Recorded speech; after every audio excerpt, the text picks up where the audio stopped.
सोचिए कि भगवान श्रीमन नारायण ने गौरी गोपाल को ही क्यों चुना, क्योंकि आप सब आते हो गौरी गोपाल।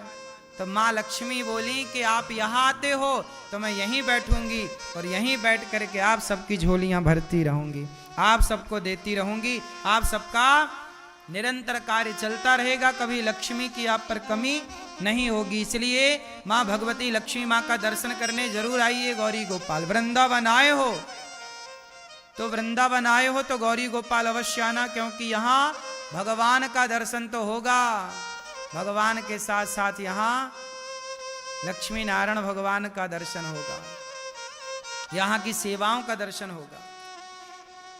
प्रिय भक्तों, जब नारद जी ने कहा कि भक्ति, सनकादियों से कहा भक्ति का दुख दूर कैसे हो, बोले भागवत सुनवा, भागवत सुनाई सदा हरिद्वार में, सदा सेव्या श्रीमद् भागवती कथा। सदा सुनो भागवत, क्या सुनो, नित्य भागवत जी की महिमा सुनी तो भक्ति ताता थैया करके प्रकट हो गई। बोले भागवत सुन के मेरा सारा दुख दूर हो गया, सारा कष्ट दूर हो गया। भागवत सुन के भक्ति का दुख दूर हुआ तो हमारा और आपका भी कष्ट भागवत से ही दुख दूर होगा, हमारा कष्ट भी खत्म होगा भागवत जी से। अच्छा, यहाँ एक सवाल खड़ा हुआ, नारद जी ने किया सनकादियों से।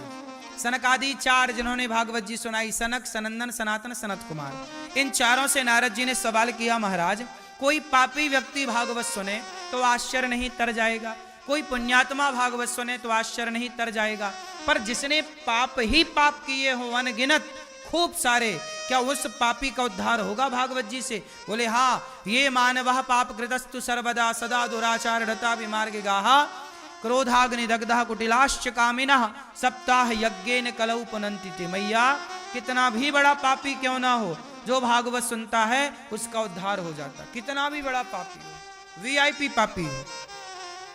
किसी का हुआ, हाँ, एक पापी था धुंधकारी, उसका नाम था, पंडित जी थे एक आत्मदेव, उनके नाम था, पत्नी का नाम धुंधली। आत्मदेव जी को कोई संतान नहीं थी, उन्होंने जंगल में जाके रोना शुरू कर दिया। एक संत जी ने देखा, कथम रोदसी विप्रत्वम, क्यों रो रहे हो? महाराज मेरा बेटा नहीं है इसलिए रो रहा हूं। संत ने समझाया कि बेटे के लिए ना रोइए, भगवान के लिए रोइए।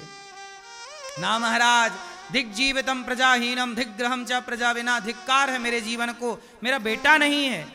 नारद जी बोले बेटे के लिए ना रो, संत जी आप पुत्र दीजिए। संत बोले मैं कहां से पुत्र दूं? ना ना महाराज, आप संत हैं, कुछ भी कर सकते हैं। तब नारद जी, तब संतों ने एक फल दे दिया आत्मदेव जी को, पत्नी को देना, पुत्र होगा। पर सुनो, पुत्र ना चाहो तो ही भला है तुम्हारा, तुम बड़ा कष्ट पाओगे। आत्मदेव जी बोले कोई बात नहीं, पर बेटा तो चाहिए। फल ले आए, पत्नी धुंधली को दिया, बोले फल खाओ बेटा होगा। धुंधली बोली पागल हो गए हो, फल खाने से भी कोई बेटा होता? आत्मदेव जी चले गए किसी काम से, फल खिला दिया गैया को। धुंधली ने फल किसे खिलाया? गाय को। तो गाय को बच्चा हुआ बढ़िया, कान गाय की तरह, शरीर दिव्य, नाम पड़ा उनका गौकर्ण। क्या नाम रखा? गौकर्ण। धुंधली बोली एक दिन अपनी बहन को, बहन तेरा बेटा होने वाला है। हाँ, एक काम कर बहन, पैसा ले ले तू, तो ये बेटा मुझे दे दे, नहीं पति कहेंगे फल दिया था बेटा क्यों नहीं हुआ। तो पैसे से धुंधली ने बेटा खरीद लिया और सबको ये डिंडोरा पीटा, मेरा बेटा हो गया। नाम रखा धुंधकारी। क्या नाम रखा? अब धुंधकारी और गौकर्ण जी एक ही साथ पढ़ते, एक साथ रहते, खेलते, पर धुंधली का आशीर्वाद धुंधकारी पर ज्यादा था। वो पैसा मांगे तो मां दे दे, वो बिगड़ता चला गया, कोई अंकुश नहीं था, कोई रोकने वाला टोकने वाला नहीं था, बिगड़ता गया। एक दिन इतना बिगड़ा, धुंधकारी ने डंडा उठाया और बाप को जमाया, दो ए बुढ़े पैसे दे, जुआ खेलना। आत्मदेव जी बोले बेटा तूने तो सारा पैसा बर्बाद कर दिया और मुझे मारता है। मैं जिस बेटे के लिए तड़पता रहा, रोता रहा, आज वही बेटा मुझे प्रताड़ित कर रहा है। तब आत्मदेव जी रो पड़े, विधाता बेटा नहीं था तो ही अच्छा था, आज है तो ये मार रहा है, तब बड़ा कष्ट हो रहा। भगवान के विधान में खुश रहना सीखो। यदि ईश्वर कोई चीज नहीं देते उसमें भी ईश्वर की भलाई होती है। अब भगवान की कृपा देखिए कि जब आत्मदेव जी रोए, पिता बेटे ने मारा ना धुंधकारी ने, तब गौकर्ण जी ने समझाया। गौकर्ण जी आए, पिताजी क्यों रो रहे हो? बेटा देख धुंधकारी ने आज मुझे मारा। पिताजी आपने बच्चों को, धुंधकारी को, परिवार को अपना मान लिया, इसलिए तो आप सताए जा रहे हैं। इस संसार में कोई आपका नहीं है। देहेस्थ्यमांस रुधिरे विमतिम त्यजत्वम जाया सुतादिषु सदा ममताम विमुंच पश्यानिसम जगदिदम क्षणभंग निष्ठम वैराग्य राग रसिको भव भक्ति निष्ठा।